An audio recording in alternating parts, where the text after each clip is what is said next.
दोस्तों, मैं रमेश चंद्रा और आज आपको लेकर आया हूँ चैप्टर समुच्चय और 11th क्लास की एक्सरसाइज नंबर 1.3। सबसे पहला क्वेश्चन आप देखेंगे, इसमें लिखा है रिक्त स्थानों में प्रतीक उपसमुच्चय या उपसमुच्चय नहीं को फिल करना है, भरना है, खाली जगह है। पहले क्वेश्चन में बहुत आसान है इसको भरना। तो सबसे पहले आप देखेंगे इसको, ये लिखा है 2 3 4। हमें ये देखना है कि ये जो 2 3 4 है इसमें है या नहीं। आपने देखा कि 2 3 4 इसमें है।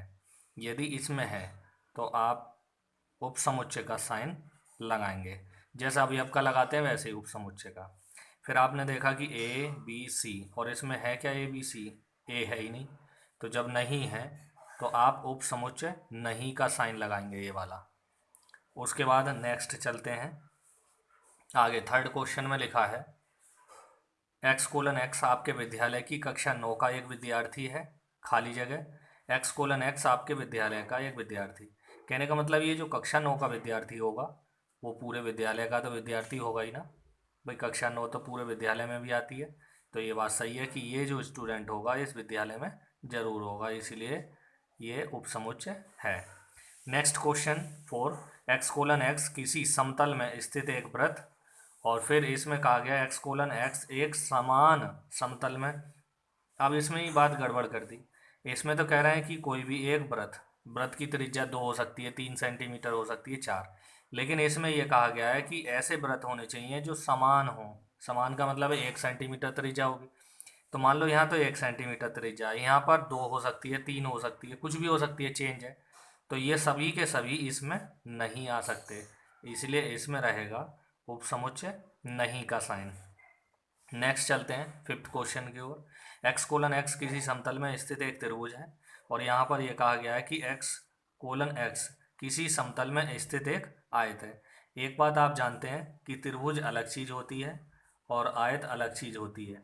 लेकिन यदि हम एक बात देखें इसके अंदर कि त्रिभुज आप जानते ही अलग होता है और ये जो आयत है वो अलग होता है, तो त्रिभुज और आयत अलग है तो उपसमुच्चय नहीं हो सकता। अगला 6 क्वेश्चन, x:x किसी समतल में स्थित एक समबाहु त्रिभुज, और x:x किसी समतल में स्थित एक त्रिभुज। तो ये 6 क्वेश्चन है। तो आप ये देख रहे हैं कि भाई यहाँ भी जो त्रिभुज है, त्रिभुज का मतलब किसी भी टाइप का कोई भी त्रिभुज होता है तो उसमें समबाहु त्रिभुज जरूर आएगा। तो जरूर आएगा, तो यहाँ पर उपसमुच्चय का साइन लगाएंगे आप। नेक्स्ट और लास्ट क्वेश्चन इस पहली क्वेश्चन का, x:x एक समप्राकृतिक संख्या, जो कि समप्राकृतिक संख्या है। और आगे लिखा है कि x:x एक पूर्णांक। पूर्णांक जो संख्याएं होती हैं आप जानते हैं, कुछ माइनस की लिखेंगे, कुछ प्लस की भी लिखेंगे। और यहाँ प्राकृतिक संख्या 1 2 3 ये होती हैं। यहाँ पर माइनस की भी होंगी और प्लस की भी होंगी। तो कहने का मतलब ये जो प्राकृतिक संख्या है सम वाली, सम तो 2 4 6 होंगी, खैर 2 4 6, तो ये सभी के सभी इस पूर्णांक में आएंगी। जब आएंगी तो हम यहाँ पर चिन्ह लगाएंगे उपसमुच्चय का। तो ये पहला क्वेश्चन आपका खाली स्थान का खत्म हुआ। नेक्स्ट क्वेश्चन देखते हैं सेकंड इसी में। ये है सेकंड क्वेश्चन। सेकंड क्वेश्चन में आप ध्यान से देखिएगा। जांच कीजिए निम्न कथन सत्य है अथवा असत्य। सही और गलत की हमें पहचान करनी है। सबसे पहला क्वेश्चन ये लिखा है ए और बी, यहाँ लिखा है उपसमुच्चय नहीं है बी सी ए का। आप देखिए ए और बी इसमें है क्या? ए और बी है, तो ये उपसमुच्चय होना चाहिए, लेकिन यहाँ उन्होंने उल्टा लगाया है, तो इसका मतलब क्या हुआ? ये असत्य हो गया, ये असत्य हो गया। सेकंड क्वेश्चन में चलते हैं। ए कॉमा ई उपसमुच्चय है अंग्रेजी वर्णमाला का एक स्वर। वही अंग्रेजी वर्णमाला के जो स्वर होते हैं वो ए ई आई ओ यू होते हैं। ए ई आई ओ और यू, ये 5 होते हैं। हमने देखा कि ए और ई इसमें है क्या? है, तो ये बात सही है। सही है का मतलब है सत्य है, ये क्वेश्चन सत्य हो गया। थर्ड में चलते हैं। 1 2 3 लिखा है, और इसमें देखा हमने कि 1 3 5 लिखा है, 2 नहीं है। तो 2 नहीं है, इसका मतलब ये हो गया असत्य, सभी संख्या नहीं है। नेक्स्ट ए, और यहाँ लिखा है ए बी सी, तो आप देख रहे हैं ए तो पूरा का पूरा इसमें दिखाई दे रहा है हमें, तो ये वैल्यू हो गई सत्य। और वो भी यही कह रहे हैं कि भाई ए इसका जो है उपसमुच्चय है, तो ये बात भी सही है। नेक्स्ट देखते हैं। इसके बाद ये कह रहे हैं ए अवयव है ए बी सी का। देखिएगा जब अवयव की बात की जाए तो यहाँ समुच्चय नहीं बनाते हैं, केवल यदि ए होता तो सही बात होती है। चूंकि ए नहीं है, ये समुच्चय बनाया जा रहा है, इसलिए ये असत्य है। समुच्चय में ये नहीं बनाया जाता, अवयव में समुच्चय नहीं लगाया जाता, असत्य है। नेक्स्ट आखिरी इसी का ही कि x:x संख्या 6 से कम समप्राकृतिक संख्या, समप्राकृतिक संख्या वो भी 6 से छोटी होनी चाहिए। फिर आप इसमें लिखा है x:x एक प्राकृतिक संख्या जो 36 को विभाजित करती है। भाई 6 से छोटी समप्राकृतिक संख्याएं क्या होती हैं? 2 और आपकी 4। तो 2 और 4 का भाग 36 में आसानी से चला जाएगा, तो 2 और 4 का 36 में भाग चला जाएगा, इसलिए ये उपसमुच्चय है। कहने का मतलब यहाँ तो 2 4 लिखेंगे आप, यहाँ 36 को विभाजित करने वाले नंबर लिखेंगे 2 4 6, ये भी हो सकते हैं, 9 भी हो सकता है, 3, तो उसमें 2 4 जरूर आएगा, इसलिए ये बात सत्य है। तो यहाँ पर ये क्वेश्चन सत्य हुआ। नेक्स्ट क्वेश्चन चलते हैं, थर्ड क्वेश्चन। इसी में थर्ड क्वेश्चन में आप देख रहे हैं यहाँ पर लिखा है मैंने कि माना ए बराबर, ये कुछ दिया हुआ क्वेश्चन में और कहा गया निम्न में से कौन सा कथन सही है और कौन सा कथन सही नहीं है। तो हमें सबसे पहले देखना है कि 3 और 4 उपसमुच्चय है ए का, लेकिन 3 4 तो संख्या लिखी हुई है, यदि इसके ऊपर एक और उपसमुच्चय मतलब समुच्चय लगा होता तो ये बात सत्य होती, अर्थात ये समुच्चय नहीं बन पा रहा है, इसीलिए ये सही नहीं है, सही नहीं है। नेक्स्ट 3,4 अवयव है, देखो 3,4 इसमें है और ए में, ए तो है ही, इसमें है, तो ये सही है।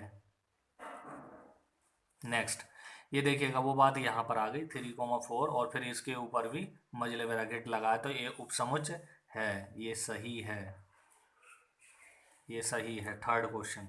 उसके बाद चलते हैं फोर्थ क्वेश्चन पे कि एक अवयव है ए का, एक है इसमें, ये बात सही है भाई, एक जो है ए में है, तो ये बात सही हो गई, सही है। नेक्स्ट चलते हैं पांचवें में, एक उपसमुच्चय है ए का। तो मैंने एक बात बताई थी, यदि यहाँ पर समुच्चय लगा दें मझले ब्रैकेट तो ये समुच्चय बन जाएगा, तो बात सही है, अन्यथा ये गलत है, तो यहाँ लिख देंगे सही नहीं है। नेक्स्ट क्वेश्चन 1 2 5 उपसमुच्चय है ए का, 1 2 5 1 2 5, हाँ बिल्कुल सही बात है ए में, सही है। नेक्स्ट है 1 2 5 अवयव है ए का, मैंने अभी एक बात ऊपर बताई थी यहाँ पर कि 1 2 5 तो अवयव है, लेकिन ये चूंकि ये मझला ब्रैकेट लगा है तो समुच्चय बन गया, इसीलिए ये सही नहीं है। यहाँ पर 1 2 3 यहाँ देखा हमने, 1 2 तो है, 3 है ही नहीं, 3 नहीं है, वो अलग चीज़ है, तो ये हम कह सकते हैं कि ये भी उपसमुच्चय नहीं बन पा रहा है इसका, इसलिए ये सही नहीं है, सही नहीं है। नेक्स्ट चलते हैं, इसमें यहाँ लिखा है 5, 5 अवयव है ए का, इसमें कहीं दिखाई दे रहा है क्या आपको? 5 नहीं, तो ये भी आप क्या कह सकते हैं? सही नहीं है। 5 उपसमुच्चय है ए का, ये जो 5 होता है वो सभी का उपसमुच्चय होता है, किसी का भी उपसमुच्चय निकालने के लिए हमसे कही जाए वो सभी का उपसमुच्चय होता है, तो ये सही है। इसके बाद आता है 5 और ब्रैकेट में लगा दिया है, समुच्चय बना दिया है उसको, तो हमने देखा कि भाई 5 तो उसमें कहीं था ही नहीं, तो समुच्चय कैसे बन जाएगा? तो ये क्वेश्चन सही नहीं है।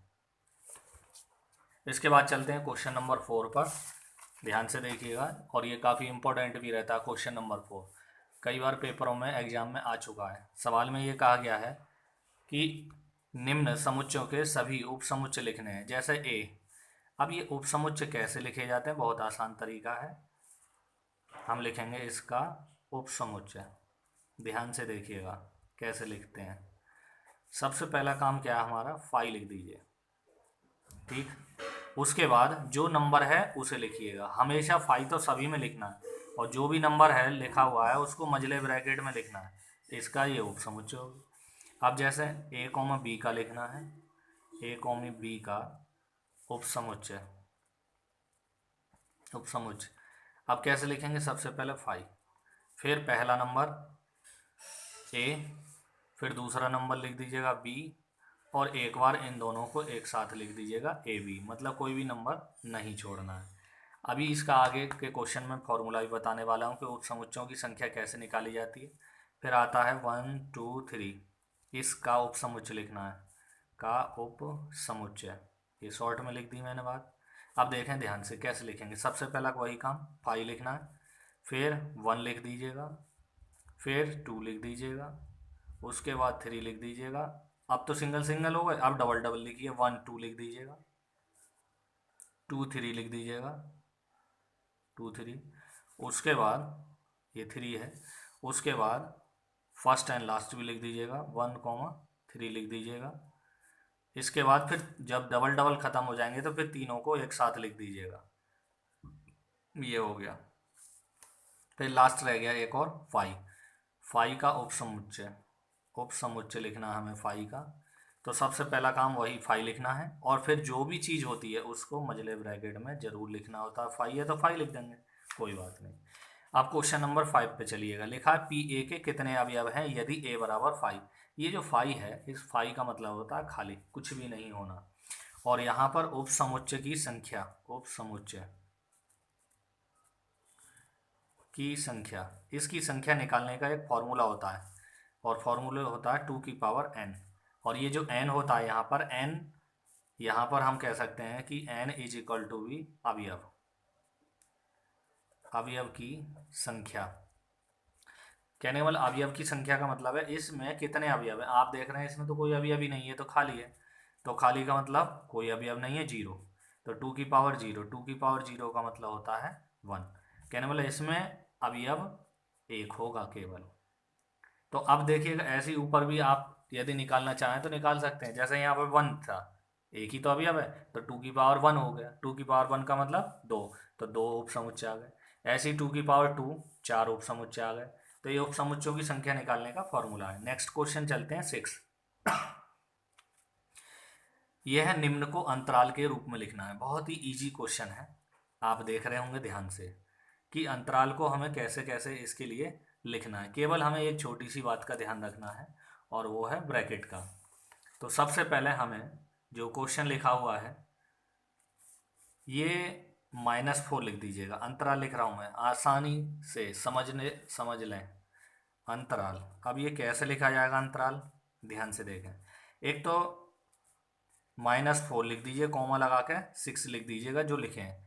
अब इसमें जो समस्या है वो है ब्रैकेट की। यदि यहाँ लेस देन ग्रेटर देन का साइन है तो ये छोटा ब्रैकेट लगेगा, और जिसमें इक्वल का साइन है उधर की साइड में ये बड़ा ब्रैकेट लगेगा। इस ब्रैकेट को बहुत ध्यान रखना है, आप देख रहे हैं।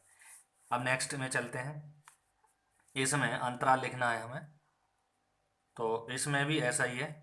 इसमें आप देख रहे हैं दोनों में लेस देन ग्रेटर देन का ही साइन है। पहले तो हमने -12 लिख दिया, कोमा लगा के -10 लिख दिया। आप देख रहे हैं कि इसमें दोनों साइड ही वही लेस देन ग्रेटर देन के साइन है, इसीलिए दोनों साइड वही छोटे ब्रैकेट लगेंगे। नेक्स्ट क्वेश्चन इसी एक्स का देखिएगा, 6 का थर्ड क्वेश्चन। इसमें भी हमें अंतराल लिखना है। अंतराल लिखने के लिए बहुत आसान है। अंतराल क्या करना है देखिएगा, 0 लिख दिया हमने, उसके बाद कॉमा लगा के 7। हमने कहा था जहाँ इक्वल का साइन है वहाँ तो बड़ा ब्रैकेट लगेगा, और जहाँ लेस देन ग्रेटर देन का साइन है वहाँ पर छोटा ब्रैकेट लगेगा। तो ये भी बन गया अंतराल, बहुत आसान सा। इसके बाद फिर आप चलेंगे फोर्थ क्वेश्चन, इसी का ही लास्ट। इसका भी हमें अंतराल लिखना है। इसका अंतराल लिखेंगे तो आप देखिएगा दोनों में इक्वल का साइन है, तो दोनों साइड कैसा ब्रैकेट लगेगा, बड़ा ब्रैकेट। जब इक्वल होता है तो बड़ा ब्रैकेट लगाते हैं, और लेस देन ग्रेटर देन होता है तो वो छोटा ब्रैकेट लगता है, जिधर को होता है। ठीक है, नेक्स्ट क्वेश्चन चलते हैं 7। निम्न अंतरालों को समुच्चय निर्माण रूप में लिखना है। ये बहुत आसान है, ध्यान से आप देखिएगा। जैसे ये लिखा है, एक चीज़ और बता दूं मैं, एक चीज़ तो कॉमन है जो सभी में ही आपको लिखनी है, और वो क्या चीज़ है सभी में जो आपको लिखनी है, वो है x:x belongs to capital R। ये आपको हर एक सवाल में लिखना है। फिर जितनी ये समस्या लिखी है, जैसा -3,0 यहाँ लिख दीजिएगा, -3, यहाँ बीच में x लिखिए और यहाँ पर 0। ये ट्रिक बता रहा हूँ, आप ध्यान से देखिएगा। अब हमने देखा कि दोनों साइड में कैसे चिन्ह है, ये छोटा ब्रैकेट लगाएं, तो इसलिए दोनों साइड में आप इस टाइप का चिन्ह लगाएंगे, लेस देन के और ग्रेटर देन के। नेक्स्ट में फिर देखिएगा इसी में ही वही x और belongs to capital R comma, ये हमने यहाँ 6 लिखा और यहाँ पर x लिखा और यहाँ पर 12 लिख दिया। अब चिन्ह कैसे लगने हैं वो ध्यान से देखिएगा। हमने बताया था कि यहाँ पर दोनों साइड कैसे चिन्ह लगे हुए हैं, बड़ा ब्रैकेट है, बड़े ब्रैकेट में ग्रेटर देन और लेस देन तो लगेंगे ही, लेकिन इक्वल जरूर लग जाता है, ये बात ध्यान रखने की है। थर्ड पार्ट में देखेंगे कैसे बनेगा, x और belongs to capital R comma, यहाँ छोटा ब्रैकेट है, ये ध्यान से देखना है आपको। तो यहाँ पर 6 लिखा है या x लिखा है या 12। अब ये छोटा ब्रैकेट है इसीलिए लेस देन, और यहाँ पर बड़ा ब्रैकेट है इसीलिए लेस देन ग्रेटर देन तो लगेगा, इक्वल भी लग जाएगा। इसी में नेक्स्ट लास्ट है, तो यहाँ पर भी हम वही x और belongs to capital R comma और माइनस के 23 और x और ये हो गया 5। अब इसमें भी वही, क्योंकि दोनों में बड़ा ब्रैकेट है इसीलिए लेस देन ग्रेटर देन के साथ साथ इक्वल टू का साइन भी लगेगा। अब क्वेश्चन नंबर 8 पर पहुंचते हैं। बहुत इजी क्वेश्चन है, थ्योरेटिकल है। इसमें लिखा है प्रत्येक के लिए कौन सा सार्वत्रिक समुच्चय प्रस्तावित करेंगे आप। पहला पार्ट समकोण त्रिभुज का समुच्चय, दूसरा है समद्विबाहु त्रिभुज का समुच्चय। मतलब हमें इसमें ऐसा कोई समुच्चय बनाना है जिसमें ये चीज़ आ जाए। तो हमने यहाँ पर लिखा है दोनों के लिए ही यही समुच्चय काम करेगा। दोनों के लिए सार्वत्रिक समुच्चय, आंसर है ये, दोनों के लिए सार्वत्रिक समुच्चय x समतल में स्थित एक त्रिभुज। मतलब भाई त्रिभुज, एक त्रिभुज लिखा है, इसका मतलब यह है कि कोई सा भी त्रिभुज इसके अंदर आ सकता है, चाहे आपका समकोण हो, समद्विबाहु हो, कोई भी हो, उसके लिए ये सार्वत्रिक समुच्चय का काम करेगा। क्वेश्चन नंबर 9 देखते हैं। नेक्स्ट क्वेश्चन, इसमें लिखा ए बी और सी, ये तीनों ए का मान है 1 3 5, बी का मान है 2 4 6, सी का मान है 0 2 4 6 8। सवाल में हमसे ये पूछा गया है कि इसका सार्वत्रिक समुच्चय लिखना है। तो सार्वत्रिक समुच्चय का मतलब है इसमें सभी संख्याएं लिख दीजिएगा, 0 1 3 और 2 भी आएगा, 2 4 5 और 6 7 नहीं है 8। इसमें इतनी तो आनी है। यदि इसमें एक्स्ट्रा भी कोई नंबर दिखा है तो समझ लीजिएगा वह भी सार्वत्रिक समुच्चय में होना चाहिए, लेकिन इनमें से कोई ऐसा नंबर नहीं छूटना नहीं चाहिए, इसमें सभी के सभी होने चाहिए। तो ये ऑब्जेक्टिव क्वेश्चन था, इसका 9 क्वेश्चन जो है, और इसमें उसमें 9 और 10 और दे रखा है, तो ये उसका थर्ड वाला पार्ट इज राइट है। तो ये आपका इस टाइप से 1.3 exercise complete. Next exercise 1.4 next video में आपको मिलेगी। Okay, thank you.